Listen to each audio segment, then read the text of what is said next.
Alfre Woodard is the newest resident of Wisteria Lane, and she moved into a home that those of us who used to watch TV in the 60s and 70s are very familiar with. And that's not all. So let's take a final trip down Wisteria and Memory Lane. The TV theme songs for the shows we know and love have something in common. And that common bond is their address. Colonial Street on the Universal Studios backlot.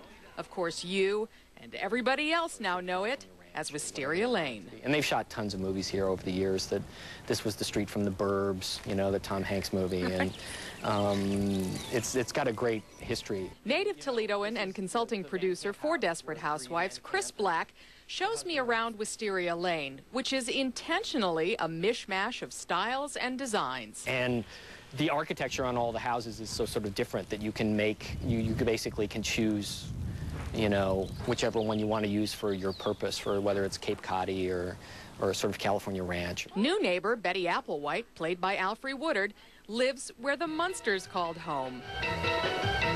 1313 Mockingbird Lane was just 4 doors down from where the Beaver, along with Ward June and Wally Cleaver, called home. Oh, hi, Beav. On Desperate Housewives, the Cleaver house played home to Mary Alice Young, of course, before she killed herself. Boy, that's terrible. Susan Meyer, played by Terry Hatcher, lives next door to the Munsters' house, but you've seen her house before as Bruce Dern's home in The Burbs. And in the 1998 movie Deep Impact, about a comet on a collision course with Earth.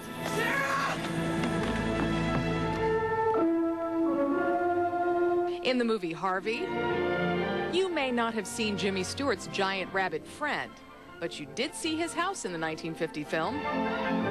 And you see it now as Carlos and Gabrielle Solis's home. Oh yeah, it was also where the Deltas lived in Animal House. They've cleaned things up considerably since then. This is the Van de Kamp house, Bree and Rex's house, and there was you see the flowers in front. So you see her house is obviously the most perfectly manicured, and, you know, I actually think those flowers are plastic. Some of them are. They are, and that's not the only fake thing at the Van de Kamp house.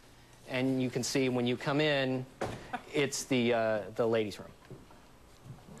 And this is, you can get a sense of what, you know, that these are, in fact, just facades, that they're built, you know, to shoot the exteriors of. And we were in Gabrielle's house, which has a working interior. And you can go upstairs so you can have someone, say, appear in an upstairs window, but you wouldn't, you know, be able to shoot anything in here. But the home's facades are chameleon-like, changing architecture and color with every production designer's vision.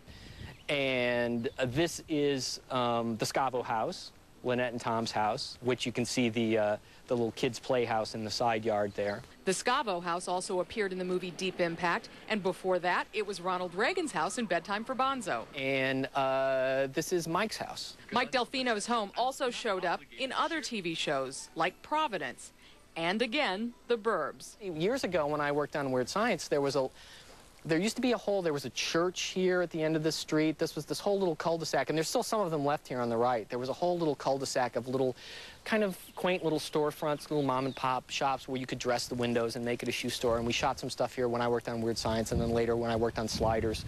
We used to come up here all the time to shoot. While Hollywood has known this sleepy road as Colonial Street, there is some talk of changing its name to Wisteria Lane. And if you ever go there, Chris Black recommends the official Universal tour. I actually love the tour. I love riding the trams, and they take you around and explain everything to you. And as long as I've worked in, you know, as long as I've lived in LA and I've been lucky enough to work, you know, sort of in the TV industry, I still get a huge kick out of it. I mean, when I see all these people putting everything together and making it work, and, you know, I get as starstruck as the next guy.